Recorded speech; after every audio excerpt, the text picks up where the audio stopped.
Welcome to Film at 50, a podcast that celebrates semi-centennials in the world of cinema. I'm your host, Brian Rowe. Very excited to welcome Harrison Blackman back to the podcast today.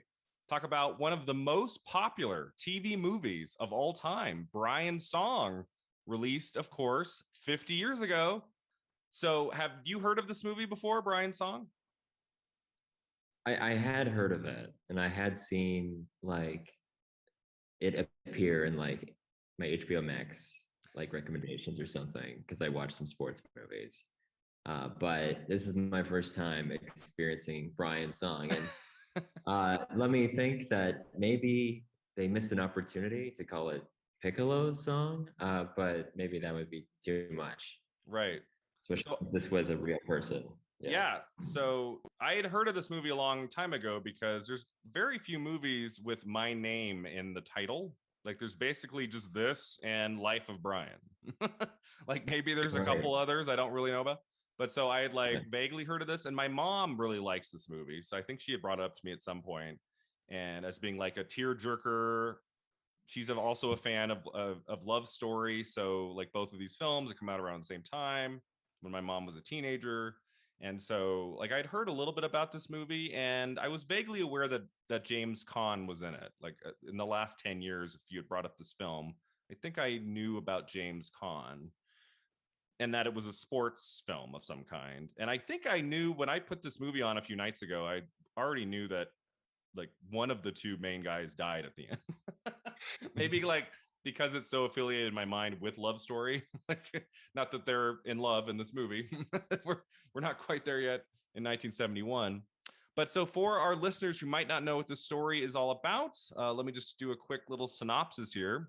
So based on a true story, this film tells of Brian Piccolo, played by James Caan, and Gail Sayers, played by Billy D. Williams. They are teammates on the mid 1960s Chicago Bears football team at a time when professional football still bears a certain amount of race-based segregation. The growing friendship between the white Piccolo and the black Sayers, as well as their wives, Joy and Linda, becomes a symbol of harmony during the civil rights era. That bond grows stronger still when Piccolo receives some shattering and unexpected news. That's the synopsis from IMDb. Anything else you wanted to add to that? We also have Jack Warden, the great Jack Warden, plays their coach, who is an actor I love, and he's fantastic in it. Yeah, I mean, I think that sums up what the movie's about. It's less about sports than a bromance that also has some Yes. civil rights stuff going on, but not much civil rights stuff going on. Yeah, it's interesting that Yeah. you mentioned that because I thought the same thing. I'm like, it is a movie that fans of sports and fans of football would really get into and enjoy, but by the end, it's not really about sports as much as you might think in the first half hour. It really becomes more about the friendship between these two men. Yeah, and maybe that's partially because of TV production, limitations at that time. I Yeah, think we get a lot of B-roll of the Bears, but I'm not sure if that's actual footage of the Bears yeah, or if that's stuff they shot for the movie. yeah. Or yeah, I wrote that down twice. Like, why are we seeing like the real footage of the actual game? Because you can tell it's got a grainy quality. It's clearly not something they shot for the movie. It's like something that they put in, yeah. from something that already happened before. I, Well, I don't know how I maybe felt about that. I mean, maybe if the network was the same that broadcasted those games that made Oh this right, oh right. show, Mm-hmm. then maybe they were like, "Hey, can you send us some footage of the Bears?" And then they're like, Yeah, they're "Okay, like, here you go. Yeah, this yeah, was which oh, it was ABC this aired on. So this was okay, like this aired at the end of November of 71 and it aired on ABC. It was like a TV movie of the week. And I've looked a little bit, looking at the podcast for like 1971, 1972 for next year, like TV movies. There's a lot. There's like a ton of TV movies. I mean, I could probably do a separate podcast, maybe not 52 in a year, but I could do like probably 20 or more episodes on TV movies. You don't yeah." really TV show you don't really hear about most of them. Like TV movies from the early 70s, there's a very select few that we're still talking about 50 years later. This is one of them. It happens to coincide with Steven Spielberg's first feature, Duel, which also dropped as a TV movie in November of 1971. That episode will have come out by now. So Right. two very famous TV movies that came out in the same month, same year. Kind of interesting that we still look at and talk about today. There's very few, as I say. Yeah, it's a genre unto itself, and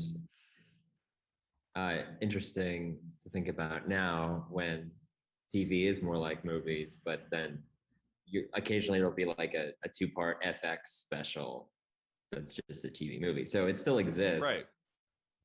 But it's interesting. But this was screened in theaters after because it was such a big like ratings hit, right? Yeah, just like Duel, it Mhm. it premiered on television and then was such a big hit. I'm trying to remember for Brian's Song, did it open in theaters in Europe like Duel did? I know Duel became a theatrical film overseas. I'm assuming that was the case with Brian's Song. It didn't open in theaters in the United States, did it? That would be interesting. I thought I read something about it opening in American theaters. Really? Let me look at that, but it didn't do very well because everyone had already seen it. Okay, so no, I do have in my notes here. It says so after its successful television broadcast on ABC, the film was released theatrically in Europe. That's what I found online. If it opened in theaters in the United States, that would be really interesting. Because how do you get okay? It's like you show it on TV for free, and then months later you're like, okay, come watch it again, but in a theater for pay. Like you have to pay money for it. That would be interesting. But it is such like an American story, unlike like Duel, which can really work for an international audience. Very little dialogue, whereas I feel like Brian's Song is a much more American story. So I could see that if people love the movie enough and they weren't just showing it on ABC every other Friday, I guess I could see them like bringing it to theaters. People would go if they really loved it. I don't know. Right. So what I mean, your podcast is about Film at 50. Dome 50. What made you pick a TV film? Oh, I did. This is. I feel like this is one of the most famous TV movies of all time. Like Yeah. I every month I kind of look at the next month and I say, okay, what are the most popular films here? What sometimes I pick a movie I don't know much about that I'm just kind of intrigued by, like maybe there's an actor in it or a director or something. This was a film I'd heard about enough that I felt like I should do an episode on it. And the fact that it stars James Caan and Billy D. Williams, two great actors. I love these guys. So I was like, oh yeah, I got to do this one. And the fact that it aired at the very end of November, I wanted a really good Thanksgiving episode, a movie that aired like right around Thanksgiving. So this was the one to do it. But yeah, what did we'll go into a few more pieces of trivia I have on the movie, but like overall, what did you think of this? Was it weird to kind of approach this movie having it be a TV film? And it is a little different than if this were a 2-hour movie made for theaters in 71.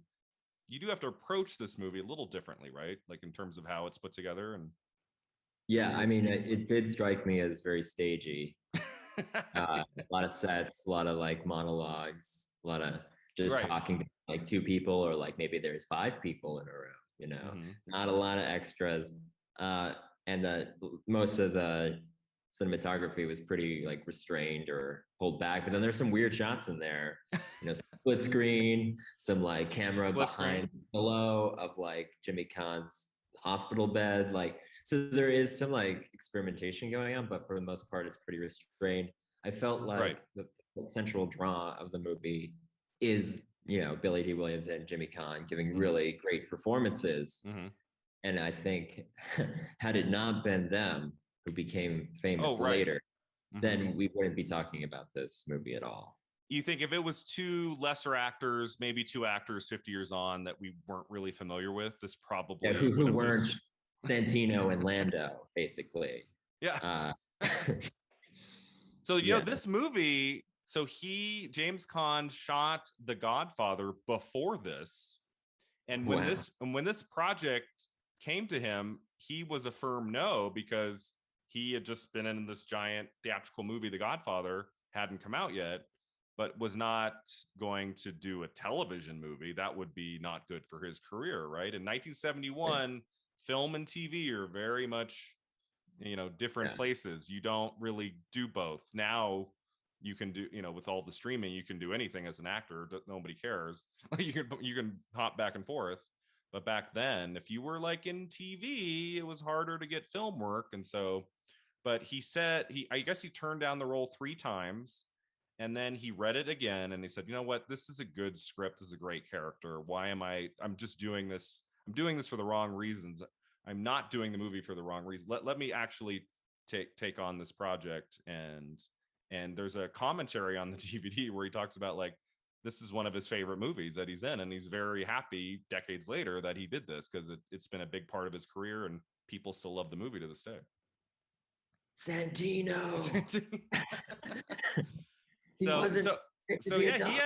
So James Caan had a really busy, exciting few months there. I mean, this movie dropped in November 71, big TV movie hit on ABC. And then The Godfather came out in March of 72. And I mean, just one of the most famous films of all time. I mean, so that was a pretty extraordinary few months for James Caan. So that's cool. And then Louis Gossett Jr., the great Louis Gossett Jr., who won an Academy Award for An Officer and a Gentleman in the 80s and was in a bunch of great films. He was originally set to play Gale. And a few days before shooting, he tore his Achilles tendon while working out. And they needed a replacement very quickly. Like the movie might have already been shooting or was just about to shoot. And so they got Billy D. Williams as his replacement. And then David L. Wolper, the producer, promised Louis Gossett Jr., I'll give you a great role in another project, down the road. And he got one a few years later in Roots. So David L. Wolper, he came through with his promise and got Louis Gossett Jr. a role that then led to film work and got him into Officer and a Gentleman. Have you seen that movie from 82 with Richard Gere and Deborah Winger? Really great kind of romance drama from 82. Louis Gossett Jr. won the Oscar for Best Supporting Actor that year. So I think the movie would have been good with Louis Gossett Jr. I think it would have been about on the same level. But then he wouldn't have been Roots. But he would have been Roots, right? So that would have been too bad. Yeah, so I found this film interesting. It's a very brief movie. I think that there's for me, there were like 2 big downsides to this movie. One is the movie's about 73 minutes long. It's just so brief that you can never really get wrapped up in like the emotion of what's happening, especially towards the end with Brian.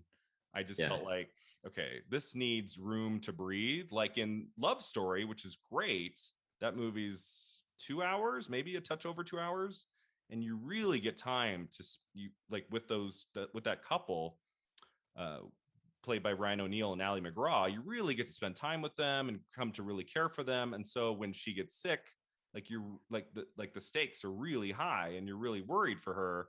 Whereas this movie, it's so quick. By the time we get to his illness, the movie does what it can for its limitations of being an ABC movie of the week. But I just was like, it doesn't, there's not enough room to breathe here. It doesn't earn the weight of the tragedy. But I think Williams and Caan are really pulling like their weight. Yeah. Because like there's a scene at the end where Billy D. Williams like hears about the cancer diagnosis and he like, turns and he like holds the wall and it's like this over the top performance, but he's selling it really well. And I'm like, I can buy that he'd be this sad, but also like if in lesser hands, this would be so cheesy for him to like grip the wall and like, oh my God, my best friend is dying. So I think James Caan is pretty solid in this movie. I think what makes the movie work as well as it does is Billy D. Williams. Like I think he is the find of this movie. Like I think he is very authentic. His emotions always very realistic. Always feels real with him. I struggled a little bit in the beginning with James Caan's like accent, maybe because I'm so familiar with him in The Godfather and in Misery, 2 of my favorite films. It's typical New York. It took me like half an hour. I wrote like in half an hour in, I'm like, okay, I'm finally kind of settling into James Caan's accent. Because in the beginning, I'm like, what is happening right now? Like, this does not sound like him. And it just sounded weird. Whereas Billy D. Williams just sounded like himself, and I could just go with it. It was like, Did that Yeah. bother you at all, James Caan's accent? At least at the beginning, that threw me a little Yeah. bit. I was like, I'm sorry. You're not from the South, Jimmy. Yeah, Yeah. Uh, it's like so when I was at Loyola Marymount University as an undergrad, and I took an intermediate acting class, and I had to play like a gangster guy, and I did it with like this accent. And about halfway through, the drama teacher turned to me and she said, "Drop the accent." It's not working, Brian. I went, "Oh, okay." I came in the next day or the 2 days later without the accent, and everybody was like happy. Oh, okay. So I don't know if James Caan is just limited in that way with his accent. But yeah, just talk like yourself, Jimmy. But after a while, it sounded fine. It was really Billy D. Williams that I thought made this really interesting. And one of my favorite things in the movie is the planting and payoff of him winning that award early on, and him just standing there. And it's like, for a 73-minute movie that's very brief and every moment counts, he stands there not saying anything for a long time. He's just like, right. What, 30-40 seconds, he's just like looking out at the audience, and then he says thank you speech at the end. So when we get his speech at the end, like it just, there's great emotion there would have been emotion there without that first award scene, but the planting and payoff of how he can't speak his mind earlier, but now he's come to a place where he can, and he really loves this man and wants to tell the world his story, and like that I thought worked really well. Like that I really enjoyed. Something that did not work for me was the music. Yes, I would agree. The music, I wrote in big letters, I said, what brings this movie down more than anything is the music. No shade on who did the music. But it just was very TV movie of the week, like to a T. Like, I don't know about you. Yeah. No, it was bad. Over the top, like weird, kind of like horror music. Yeah, just like that, like early 70s TV movie. La da da da da. It's just like, come on, no. And then it's playing over his death scene at the end. I'm like, what? No. I mean, some of the death scene didn't have music. I think I wrote like, okay, good. It's a little bit more restrained. Yeah. There were moments towards the end when it's really emotional, and the music is just like going way too much. I'm like, no. Like, let's just take it quiet. It's kind of like that classic brass, like football type music, like when they're doing football stuff. Like that could have been good. Like there are a lot of options, but I feel like the music didn't change much. It just kind of stayed. It's like if you're watching them play football or you're watching them die, kind of stayed the same. Come on, guys. I know these movies are made really fast, Harrison. I mean, this dropped at the end of November.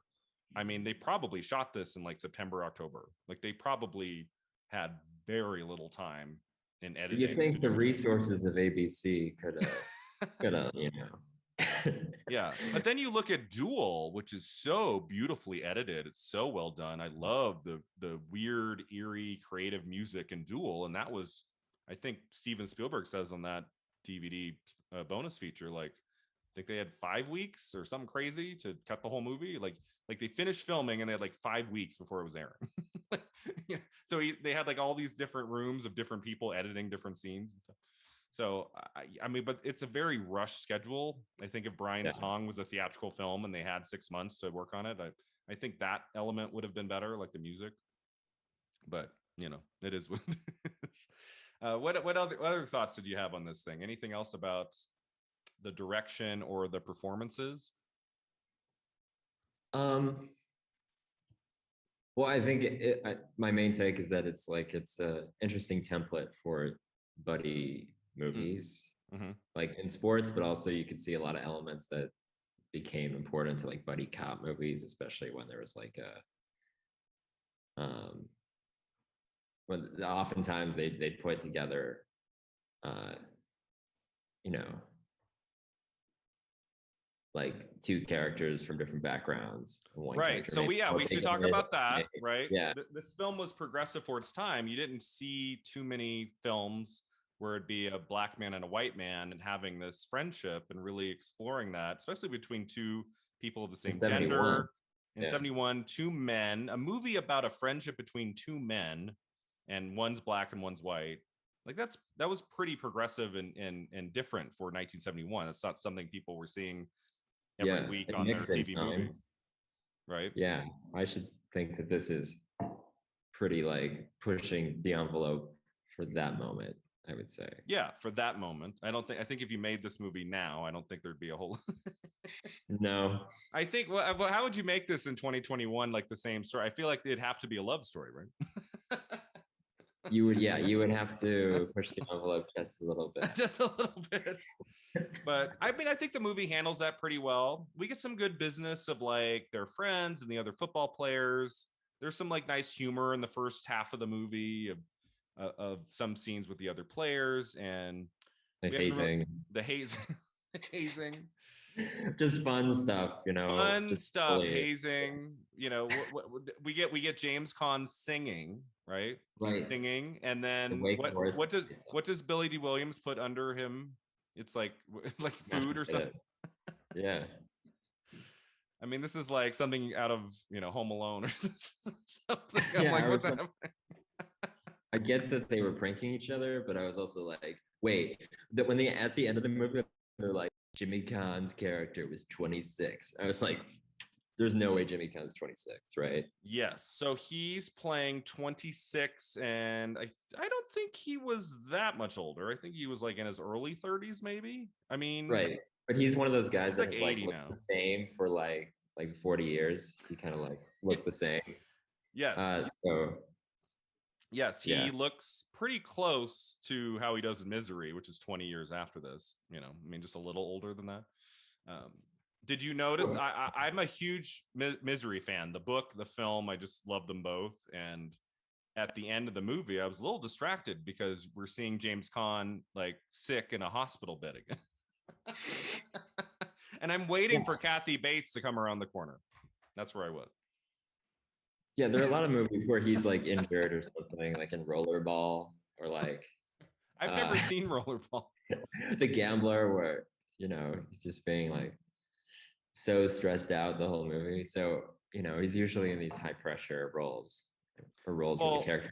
Well, Rob Reiner, the director of Misery, said one thing that attracted him to casting James Caan in that movie was James Caan as an actor is he likes to be moving, right? Like in The Godfather, he's always walking around. He likes to use his hands and motion. And he said, "Okay, I'm gonna take the actor more than anybody else who would be miserable in a bed where he can't move. I'm gonna pick that actor for this movie." and James Caan was like, "Yeah, it wasn't my cup of tea to just lay in bed all day." Some actors I think really like that. I think who was it, Seth Rogen, or I heard an actor say like the best gig is a film where you're in a car the whole time. You don't have to like move; you just sit in the car. Okay, And that explains Superbad because they were in the car the whole time. oh, I think it was for this movie he did with Barbara Streisand called the Guilt Trip. And Right. like he was asked like, why did you want to do this movie? He said to work with Barbara Streisand, and we're in a car like 80% of the movie. Which was maybe not the best answer. He didn't say anything about the script, but I mean, those are two decent reasons to do a film, right? Barbara Streisand, she doesn't act very much. Yeah. No, I mean, like in terms of like, sometimes in sports movies you have like actors that don't look like they could be athletes. I think both Right. Caan and Billy D. Williams like were like legible or believable as athletes, even though we never really saw them do anything besides jog. Or collapse, right? Doesn't Billy D. Williams like fall like at some point, like he fall, like he gets injured. Right, that was like a weird like it was as if it was like a jump scare. He was like, "Oh, is his knee busted again?" I was like, "Nah, he's fine." Yeah. All right, so let's see. We haven't talked about Jack Warden, who plays the coach. Did you recognize that actor from anything? Like, he is one of my favorite character actors. He's in a bunch of great stuff, going back to 12 Angry Men in 1957. Oh, All okay. the way to While You Were Sleeping with Sandra Bullock in 1995. Like, he is in decades of great work, always a character actor, always like a supporting role. I don't know if he ever made a film where he's the lead. I'm hoping there's one, maybe, but usually he's a smaller part in a like an ensemble film. So he was the only actor from the movie to actually win an Emmy for this movie. So what do you think Jack Warden brought to this as the coach? Yeah, I thought he was good.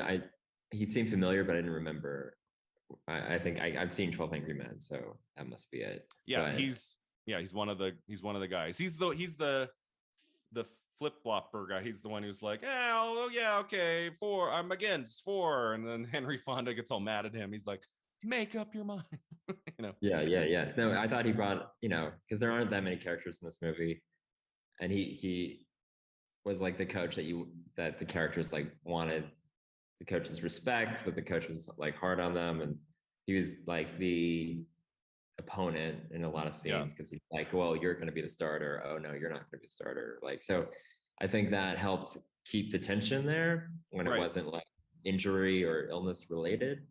Yeah, Um, but also like he was a character that was supportive of them regardless, I which was like. good Yeah, because I felt like, the wife characters were not, they didn't have a lot to do. So, no.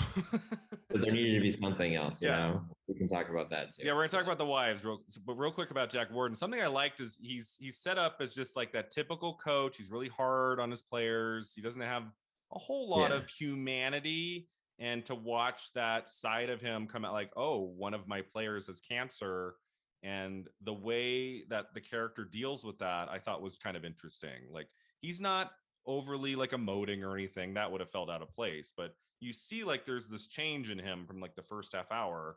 As the movie goes on, you see a little bit more of the human inside of him beyond just his job as the coach. I thought that worked really well without going Yeah. too far into like sentimentality or anything. And he's not as like evil as some other coaches in movies, like the guy in Varsity Blues, Yeah. John Voight is just the devil. The And then like, or like even Denzel Washington and Remember the Titans is like, water's for quitters, and like Yeah. that's not a good lesson. So, and he's a good coach. So he's not J.K. Simmons in Whiplash. right.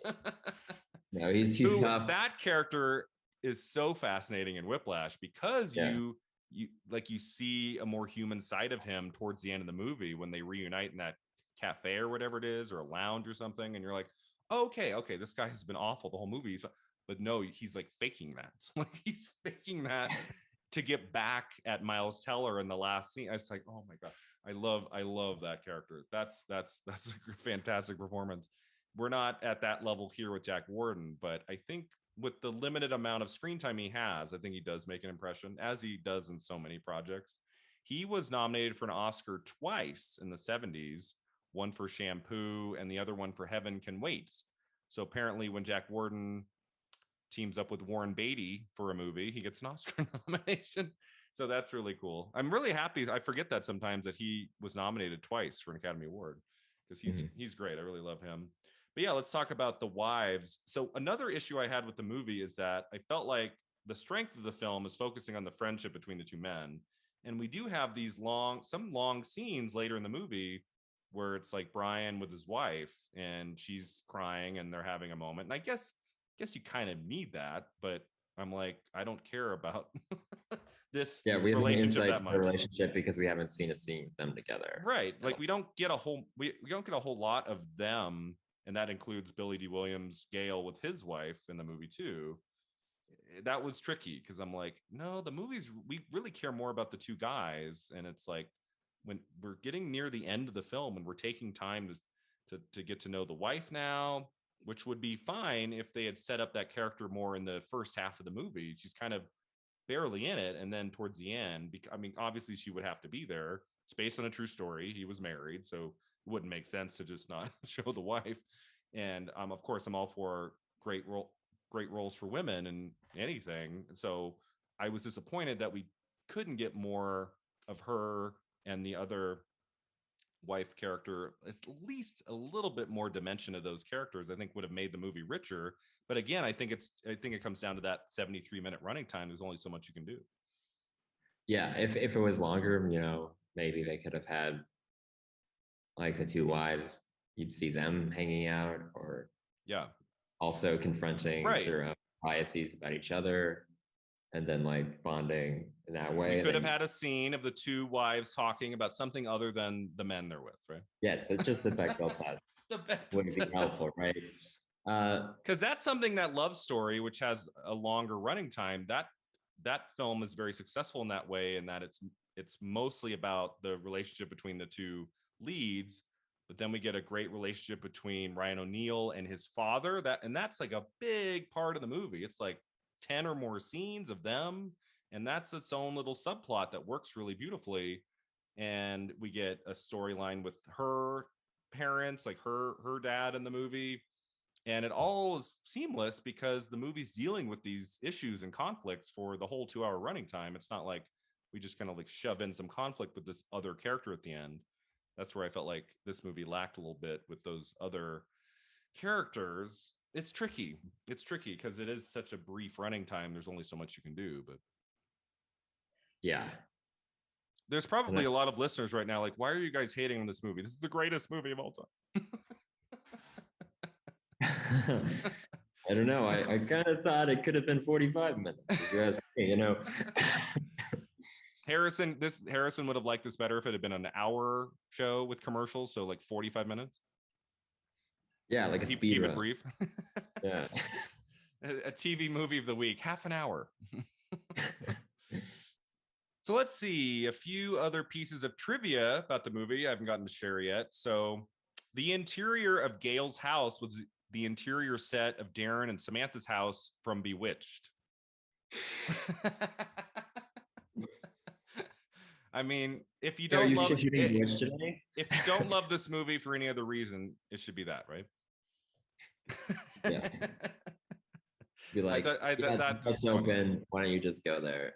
Yeah, that's what happened, right? I'm trying to think if I can think of something off the top of my head. I have seen films where like you see a set or something, you're like, I've seen that in another movie. Well, it's like there's always that one high school they film right. in California or something. It's like every movie is filmed there. Like, yeah, we've seen the same. I mean, pretty much any high school like teen comedy of the last 30 years, it's just the same school, right? Yeah. But yeah, no, there's a lot of the same buildings, and sometimes it's set, sometimes it's like the actual location. And probably my favorite thing is for 3 years I lived in the San Fernando Valley, and there's this long stretch of road that just goes by like trees, and it could really be anywhere, right? It doesn't look like it's necessarily California, or it could kind of be anywhere. And so after I moved away, I started seeing that stretch of road in so many TV shows and movies. I'm like, oh yeah, because it's a long stretch of road. They can do a car scene of two people talking, and they can just do that long stretch. And it's, it's close to downtown LA. It's like, they can just go out there and shoot. And it's pretty quiet area. There's not a whole lot of cars or traffic or anything. So it's like a good place to shoot like a dialogue scene in a car if you want it to be like on location. So like I would see that place, that street, and I would take it completely so this day it takes me out of the movie or whatever I'm watching. I'm like, oh, I live by that street. So that happens. But so Bewitched is a part of the Brian's song Legacy. Did you know that this movie has fictional scenes that didn't actually happen in real life? What do you think about this? No way. I thought this is exactly how it happened. So it is Jimmy based. Caan, like explains, like, I'm gonna get your knee better because I need to beat you for real. Yeah. So show that I'm a real. I'm like, yeah, he totally said that. Yeah. This might be a revelation for our listeners. Like when you're watching a movie based on a true story, sometimes they embellish. It's not word for word. No, but let's see. So it says, so for example, the head coach tells Gail that he wants to bench Brian when he suspects there may be problem affecting his performance on the football field. He later learns of Brian's cancer. In reality, Jim Dooley was the head coach at that time, as the coach George had retired from that position in 1967. Okay. It's like, why do they change that? Why don't they just have another coach? Like, it's a 73-minute movie. Yeah. No. Yeah. So they just like, I think they maybe took two different characters and just made it the one character for the whole movie, which I kind of understand its brief running time. But so that is an issue here, and that is something that we see in most films that are based on true stories. You sometimes they'll play with the reality a little bit, as long as it doesn't like go in a direction that's clearly like not what happened.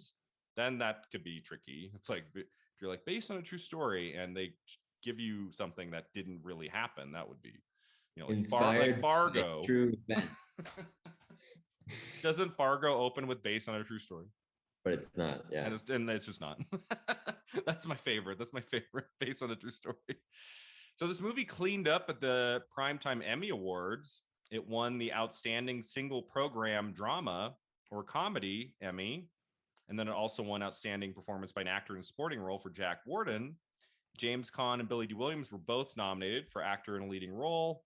The film also won the PGA Award, and the director Buzz Kulik won the DGA Award for a TV movie. So it did pretty well with not just the Emmys, but also PGA, DGA. Like this movie was highly recognized in early 72. I don't know what the other nominees were. Okay.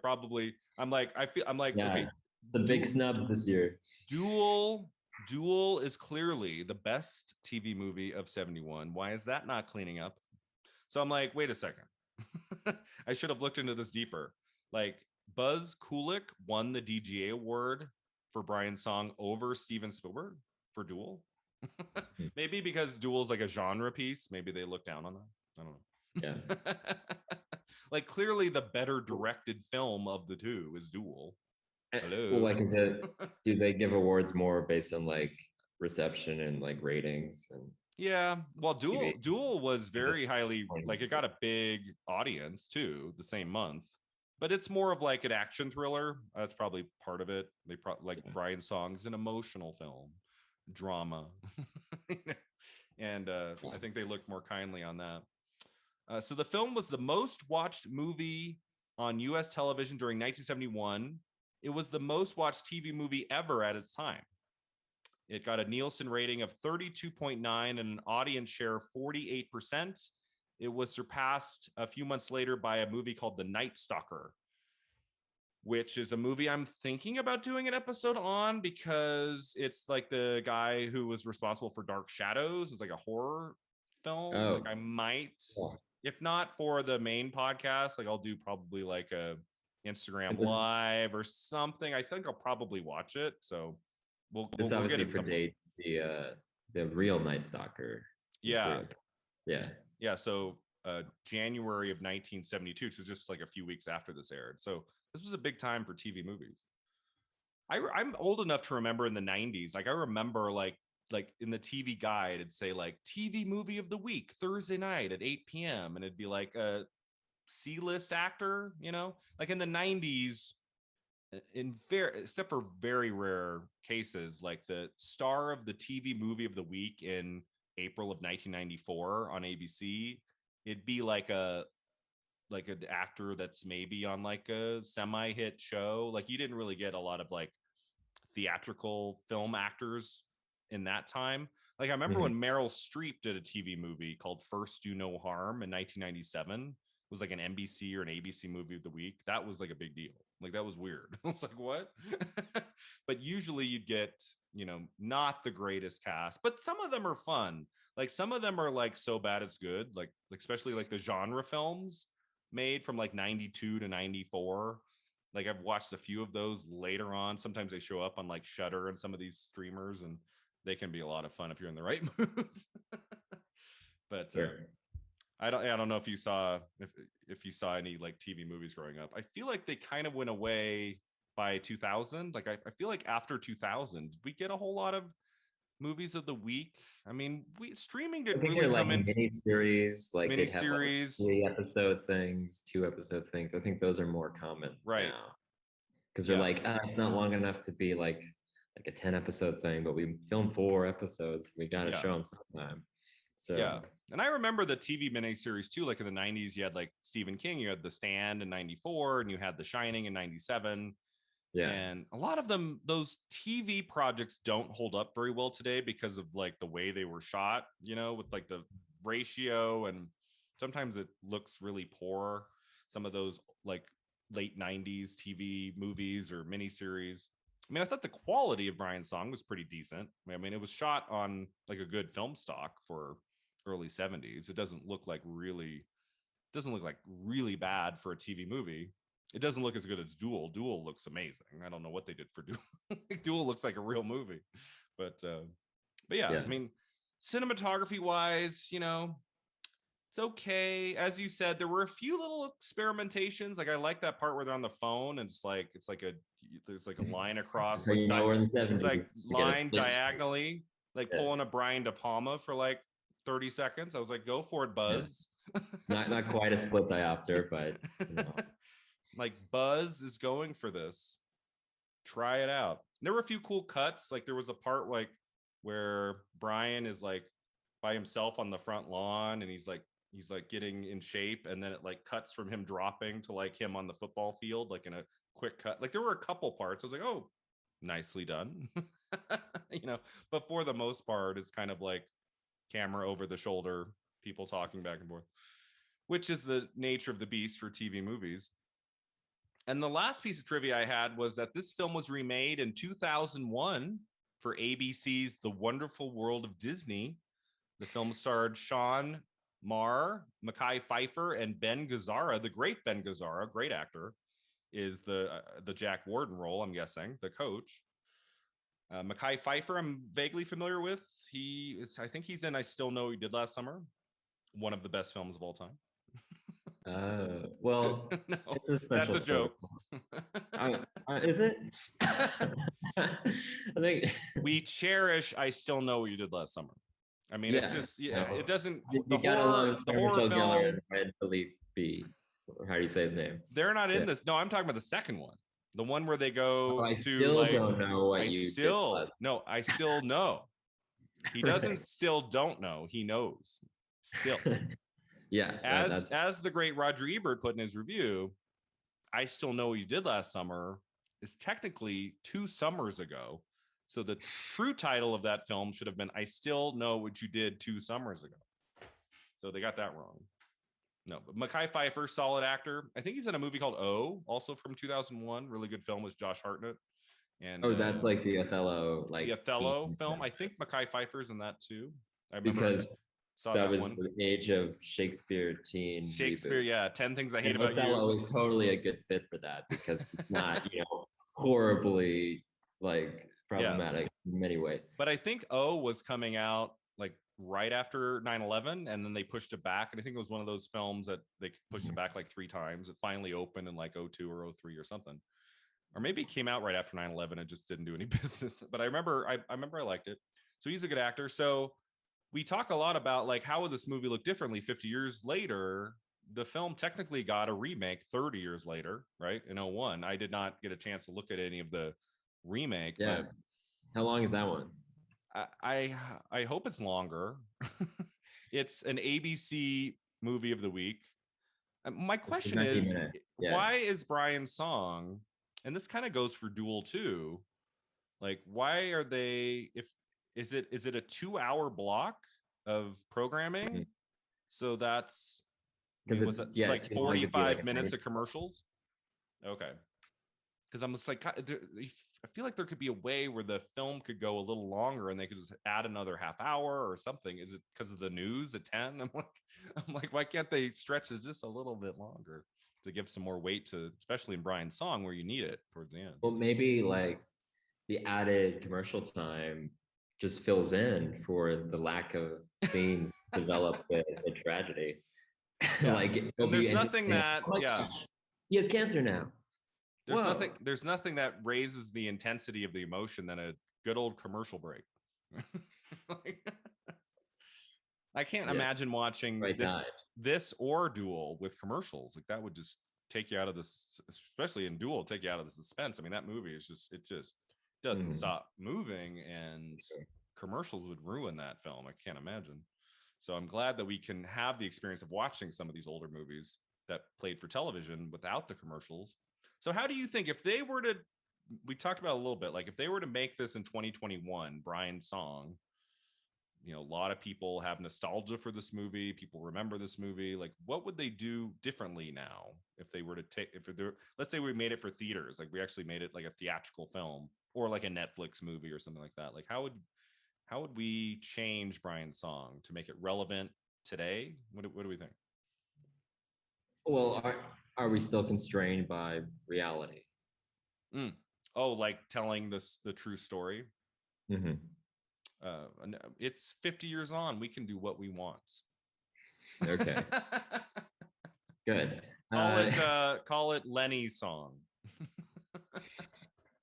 I mean, at the very least, we need to see actual football action. We need to see some sports. Actually see the actors playing the sport. I agree. I think we needed that. That felt weird. That's where like I was a little bit.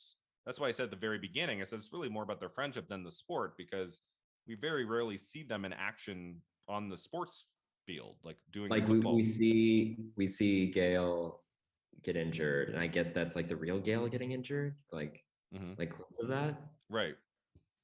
Maybe. And that was the other piece of trivia I forgot to mention. Gale Sayers himself wanted to play himself in the movie, but he was too busy doing Bears training camp. Yeah, he's probably not as good an actor as Billy D. I'm like, that's interesting. I love the idea of like just the person Jackie playing Robinson the role. Did like a movie where he played himself. Did he? I mean, I feel like there's precedence for that. I feel like I've seen that before, but might not have been able to pull it off. I don't. But yeah, I just wanted more. I think that would have brought the movie to life more, to see them actually playing. I would have believed James Caan more as this football player if we actually saw him on the field, like actually playing a game. And I think, Well, I felt there was a tension between the bromance plot and like it started out as like, oh no, this is sort of like a civil rights movie where like it's like this is like 42, like a Jackie Robinson thing, or Remember the Titans, where like we're integrating like the team. That seems like a big deal, but then they're like, oh yeah, we're integrated, we're good, and it's like, okay, that was easy. But then it's all about the bromance, so it's like picking a lane too would help. I think the other big thing is, and I said this on the love story episode too, like I feel like today, if we were to tell the story, we'd need more time spent with the actual illness too. That's the one thing I didn't love so much about Love Story, was like she gets sick and then it's like we're just like going to her death scene very quickly, and I'm like, no, let's really examine this illness and see how both characters are dealing with it in more depth and more running time. Like I feel like if they were to make Brian's Song now, we'd spend more time with that illness that he has and like how it's affecting him and his life, and just in a lot more detail. I think that would be, I think that's something you have to do now. You can't just glaze over something like that in a movie in 2021. I don't know. Yeah. Do you think there would be? Do you think the chicken N-word scene, would that be in the 2021 version? Absolutely not. I don't know what that scene was pretty shocking for a G-rated TV movie. I'm like, this aired on television for everybody. Yeah, okay. I understood like what the goal of that scene may have been, like bonding despite. Yeah, it's a bonding moment.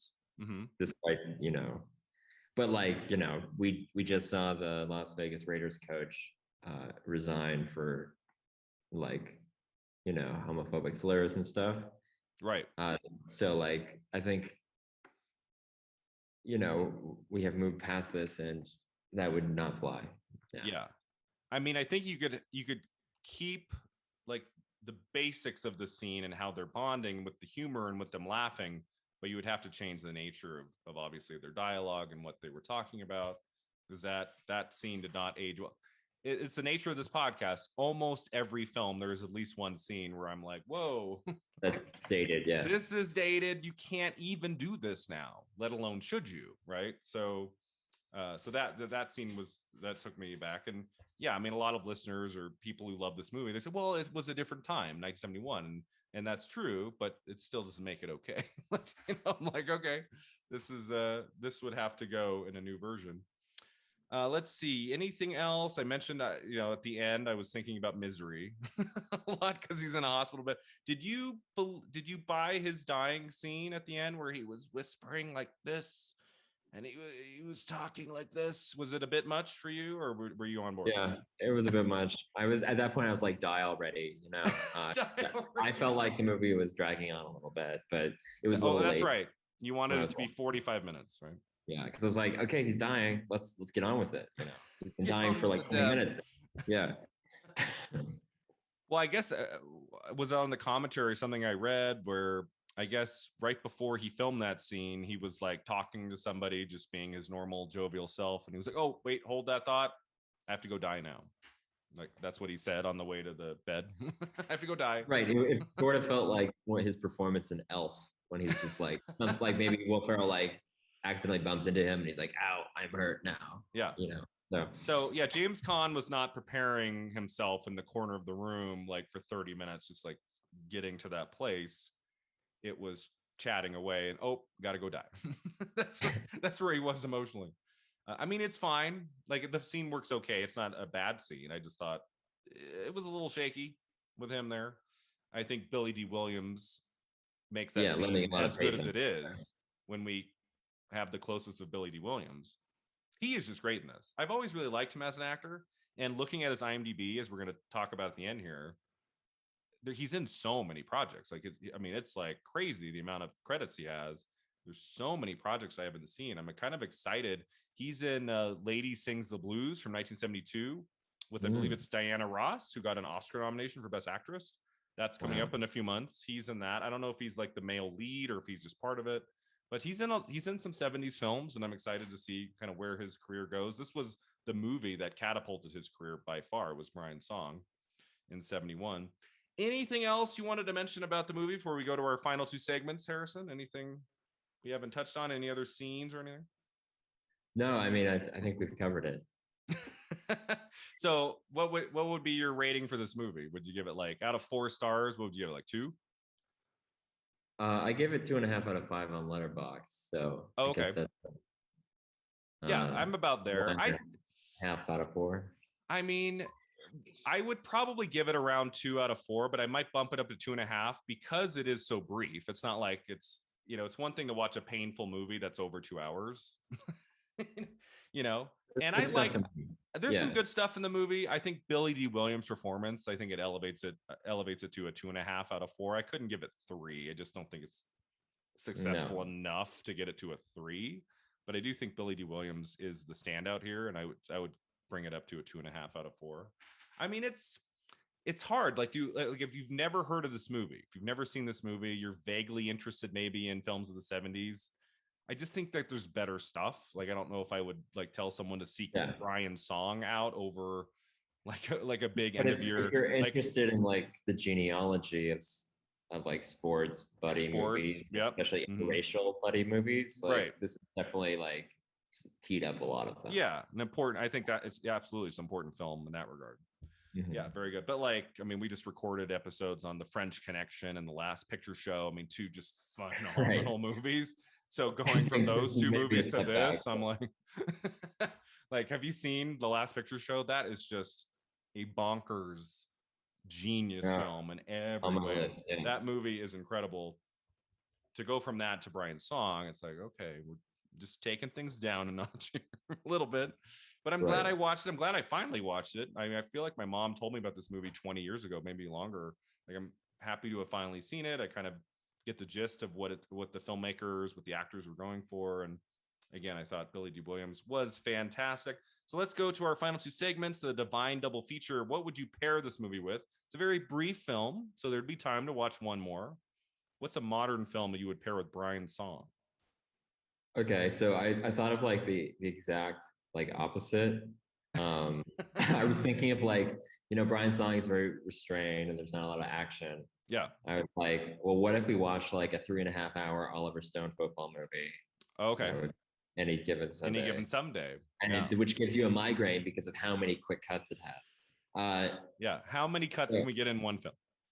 Yeah, like Any Given Sunday is a film editor's nightmare, but I think most Oliver Stone movies are. Yeah. A lot, yeah, pretty much.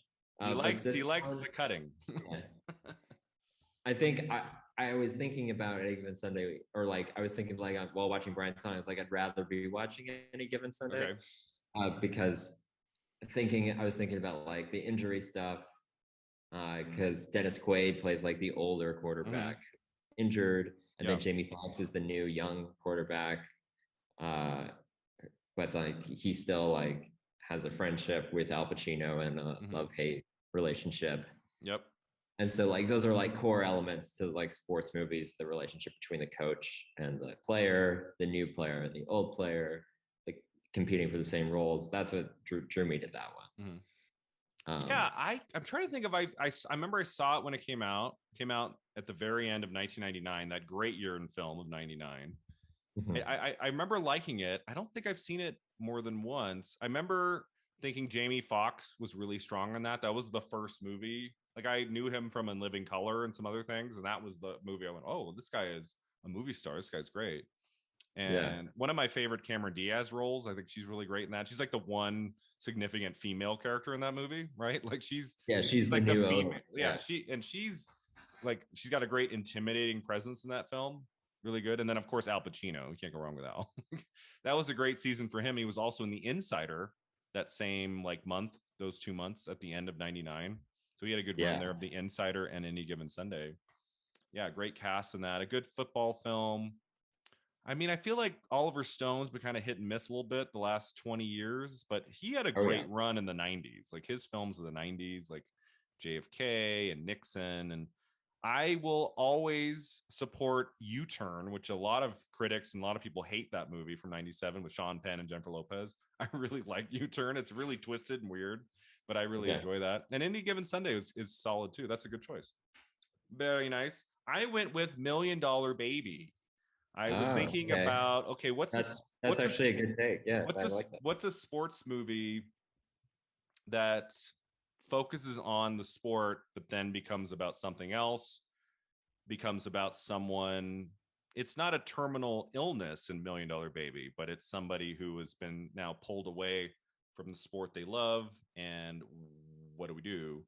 And the Yeah. questions that Million Dollar Baby asks of its viewers in the last 30 minutes. It's kind of a tough conversation. I remember back when the movie came out at the end of '04, some people did not really go for that third act and the things that Clint Eastwood was doing there at the end as the storyteller. But I've always found that film very emotionally rewarding and really powerful and great performances. I've seen it at least 2 or 3 times, and boy, it's a Clint Eastwood, another filmmaker like Oliver Stone, a little bit hit and miss over the decades, but that, if not his strongest film, I'd say Million Dollar Baby's in the top 3 of the best films that Clint Eastwood made. And it's just a great movie, and of course won Academy Awards for Best Picture and Best Director, Best Actress, Best Supporting Actor. Did very well that year, and for good reason. It was just a really special film. It's really great work by Eastwood and everyone involved. And Yeah. I like the kind of parallel with Brian's song of like it kind of starts light and it goes into the sport, but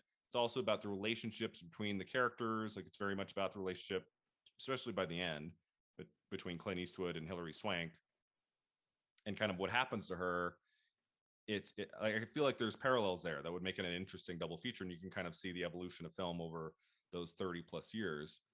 Probably a better choice than the Brian Song remake from '01. I don't know. Or if you really wanted to go crazy, a good, I think, second film would be Misery.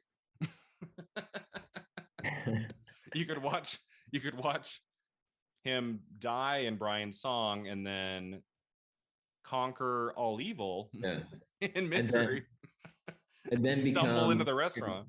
join a dystopian roller derby sport and There you go. rollerball because of second act is his new career. So Rollerball, are you talking? Is he's in the '70s film or The earlier one. the early one? Because there was a remake with Chris Klein in like Yeah, he's the '01. star of the original. He's the star of the original Rollerball, I believe, from '77. Ooh, Yeah. that'll be interesting. I saw some scenes from the new one, and it was terrible. And then I learned later that there was a '70s version, And Yeah, now that I know it's James Caan, I'm intrigued. the opening sequence is like fascinating, but then like I don't know, kind of Yeah. maybe it's a It starts strong. It starts strong, but it goes nowhere. It has moments. It has moments. That'll be good. If I'm still doing the podcast in 2027, we can talk about it. Yeah. All right, that takes us to our final segment, Beyond the Flick. I thought we'd talk about Billy D. Williams just because I'm not sure when I will get to him next. I know when we get to The Gambler, I'll probably want to do a segment on James Caan. And of course, I'll be talking about him in a few months when it comes to The Godfather. That episode is coming. Oh boy. And but yeah, Billy D. Williams. I mean, it was kind of disheartening to see so many credits on his IMDb and very few titles I recognized. Obviously, the two big ones are the Star Wars franchise and the Batman franchise. Were there any other films there? I also remember really liking Undercover Brother in high school from 2002. Yeah. That was a fun. I can't remember. Was he like the dad in that? Like if he played just a side role. So I put that as my number 3 because I remember I saw it in the theater with a friend of mine and I laughed through the whole movie. I remember liking that. I can't remember who Billy D. Williams played in that. And that would be kind of like a cool like alternate, from like a Star Wars or a Batman movie. But any other titles that you saw in his filmography that you recognize? To be honest, that was it. Okay, it was you old right. space pirate, and that was it. He's so iconic as Lando Calrissian. Yeah. This deal gets worse all the time. It's all his quote. Yeah, if you look at his filmography on IMDb of the last 10 years, like most of his credits say Lando. Like it's a video game or it's something, it's like all these different projects he's playing Lando. And of course, we got to see him back in the role on screen in Rise of Skywalker. He came back in the newest Star Wars film. They didn't give him best material to work with in that one. That one felt kind of shoved in, right? Like it felt like they were like, should we try to get Lando in here? Yeah, okay. It felt a little bit forced, but it was good to see him again. That was nice. And he's of course in both Empire Strikes Back and Return of the Jedi. Right. So what do you think he gave the role of Lando? Like what did he bring to that character and Star Wars as a whole? Well, he had a lot of swagger, and I think the reason we remember him so much is because he has like the role of like the Claude Rains character in Casablanca, the guy that's your friend but not your friend, but then he's your friend. So like that's people love those characters that change sides but end up being good at the end. And I think because he had that role, and also being like the only Black character in Star Wars for a long time, that's depressing in so many ways. It is, right? I mean, is he the only African American actor in the original trilogy? I think. Yeah, but I mean, maybe there's some X-wing pilots in there, but yeah, maybe like at the end of the 77 Star Wars. Yeah, he just breathes fresh life into. I mean, by the time we get to him in Empire Strikes Back, we've really come to know the core 3. And when he comes in, he just kind of shakes things up a little bit with his performance. And you really buy that, like the history between him and Han Solo, like you really buy that history right from the beginning. Could you do a remake of Brian's song with Glover and Scott Caan? Wait, what? Glover? Who's Glover? I'm butchering. Oh, Danny Glover? No, Danny. Donald Glover. Oh, Donald Glover. Who played Lando in Han Solo. Oh, you're right. So if they were to make Brian's song today, we could have Glover in there, and then Scott Caan. Yeah. Isn't he on Hawaii 5-0 or something? Yeah, something like that. Show? I mean, he's a little older than Donald Glover. It's like Escape from New York with Kurt Russell. Like they've talked a lot about Wyatt Russell, his son, who looks a lot like Kurt Russell in the face. Like, here's how they do the remake. Now we get Wyatt Russell, and they brought it up to Wyatt Russell in an interview, and he was like, "That would be career suicide. Are you crazy?" But then you have a Jason Reitman directing the new Ghostbusters movie, a movie the original directed by his dad. So some people are like, yeah, okay.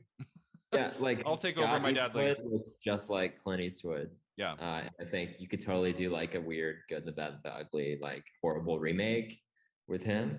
Yeah.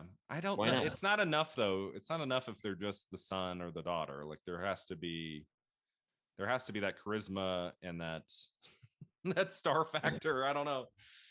Like But Wyatt Russell has the charisma. Wyatt Russell could absolutely do it. Like what was he on? He was on that Marvel show, Falcon and the Yeah, he was the new evil Captain America, right? Yeah, he was great on that. And I've seen he was on an episode of like a horror anthology. What was it? Black Mirror. It was Black Mirror, I think. Yeah, he was good in that. He's a great actor. Overlord. Okay. Yeah. Like one of those. It was like a B movie. It's supposed to be in the Cloverfield franchise. So it's not. I think if they got a great, talented director and like Kurt Russell gave his blessing, I don't think it'd be the worst idea in the history of movies. But yeah, you could do Escape from Chicago or something. Escape from Chicago. Escape from Kauai. But I see where he's coming from though. It's like, how does he benefit from that? Even if the movie's good, I feel like there'd be enough people that are saying, how could you destroy your father's legacy? Like, I don't know. So I kind of see that. Escape from Philly. So if they do Brian's song, we get Glover and Scott Caan, and they could do it again. That'd be fun, because we want a new Brian song at least every 10 years. Do it. But Billy D. Williams, such an integral part of the Star Wars franchise, especially Empire Strikes Back, which is my favorite of the 9 films of the series. Like I still think that movie is just amazing.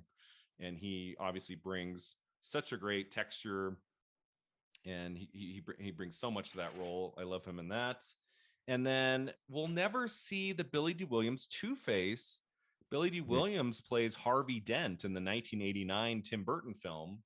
He's not in it very much, right? I think he's only in like maybe 5 to 10 minutes of the movie. He's just kind of briefly there. And I guess later on, he said he only agreed to be in that movie because he thought in Batman Returns or Batman 2, whatever it was going to be called, he was going to be Two-Face. And then they ended up not using Two-Face in Batman Returns. They used the Penguin and Catwoman.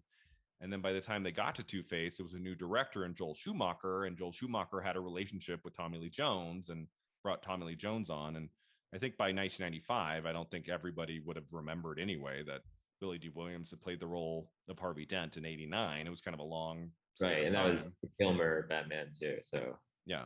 So we ended up getting Tommy Lee Jones, who's great in Batman Forever. They like him in that. And then Aaron Eckhart in The Dark Knight. So we've had Two-Face. Have we had Two-Face and more than that? Has Two-Face showed up in the newer movies? I don't think so, right? I think the most recent is Dark Knight, right? That we've seen Two-Face on film. Yeah, he wasn't in. Was he in? I can't even keep track of all of the different Batman. There's like a new Batman coming out by Matt Reeves, who I love, great director, with Robert Pattinson. Yeah. And then I just watched the trailer yesterday of what's the other DC movie coming out? Oh, The Flash with Ezra Miller. And we see the back of Batman's head, and I guess Batman in that film is played by Michael Keaton. So I'm just like, I don't know what's going on. Right. Huh. Like, okay, so in like the same year. Yeah. The multiverse thing, they're all going for it. The multiverse. So I'm like, okay. Spider-Man's doing the multiverse thing, right? So I'm like, we just had Ben Affleck be Batman. Now we're getting Robert Pattinson be Batman. And we're now getting Michael Keaton as Batman. In the same like year. Bring Clooney back. Bring Kilmer back. Kilmer can't speak anymore. And then in the new Spider-Man, I guess we're getting Tobey Maguire and Andrew Garfield as Spider-Man. Yeah. That's what I've heard, right? That's too much for me, Harrison. I know there are people are fanboying over these things, and I'm like, to be honest, I don't care for the Tim Burton Batman movies much at all. Oh, you don't like the Tim Burton Batmans? I think they're horrible. They are unwatchable to me. Oh, I know a lot of people love them, right? I think the 89 Batman with Jack Nicholson is a little overrated. I have issues with that movie. I think Batman Returns is a beautiful, incredible film. How do you not like Batman Returns? Well, yeah, I like Christopher Walken. And Christopher Walken's great. And the Penguin and Michelle Pfeiffer, As Michelle, Catwoman, I mean, of like maybe the weakest point of that movie is maybe the Penguin. I mean, it's fine. yeah, he's like, I'm the Penguin, but I'm Danny DeVito as the Penguin. So, and he's like eating fish, and it's weird. Yeah, but Michelle Pfeiffer is great in that movie. She's very funny and very kind of sultry and she has a lot of different shades. Right. I guess I wouldn't consider it a Batman movie because it's mostly like Penguin and Catwoman are like in it 80% of the time, I think. Okay, so if those two films by Tim Burton are unwatchable to you, where does Batman and Robin from '97 fall on the spectrum for you? Love it. Really? I think it's really funny. I don't know. I like the camp because it's like all the puns, the bat credit card, never leave the cave without it. It's amazing. So if you could take one of those three movies to Desert Island, you would take Batman and Robin. Oh yeah. Definitely, 100%. But Billy D. Williams is in the Tim Burton Batman. True. And he's a good actor. True. He's better than Chris O'Donnell and Alicia Silverstone. It's okay. Batman and Robin I have some pleasure in some moments in that movie. Arnold Schwarzenegger has some really awful one-liners that are so bad that you laugh about it after the fact. Batman, chill. Yeah. But I guessed it on a podcast where I had to like rank my favorite Tim Burtons, and I put Batman Returns right up there. Like, I think I put it number 2. Like, Batman Returns, I think, is a really cool Batman film in the long franchise. I like that it's kind of a Christmas movie too, like a creepy Christmas setting. I don't know, I like it. But yeah, I would have been curious to see what Billy D. Williams could have done with Two-Face. Like, that would have been interesting. I wish they could have fit that in somewhere, but you can only have so many villains per movie. So, but yeah, I think when all is said and done, I think Brian's Song is a very important film in Billy D. Williams' career. But I think when all is said and done, it's his role of Lando in Empire and Return of the Jedi that really kind of be his legacy in the film world. I just think he is spectacular in those movies. All right, that takes us to the end here, Harrison. Thanks for joining me today for your 7th time. You've done this 7 times. You're going to make it to 10? We'll see. We'll see. Harrison's like, give me a better film. I'll come back. Harrison, thanks for being here. Do you have anything you'd like to promote? Tell our listeners where they can find you online. Yeah, I just published a new essay with the Los Angeles Review of Books about Lynn Sapp's new film about a father who. So you can check that out on the LARB website. All right. Well, thanks, Harrison. Thanks to all of you for listening. You can find us online at filmat50.com. We're on Facebook, Twitter, and Instagram. And until next time, remember, 50 never looked this good.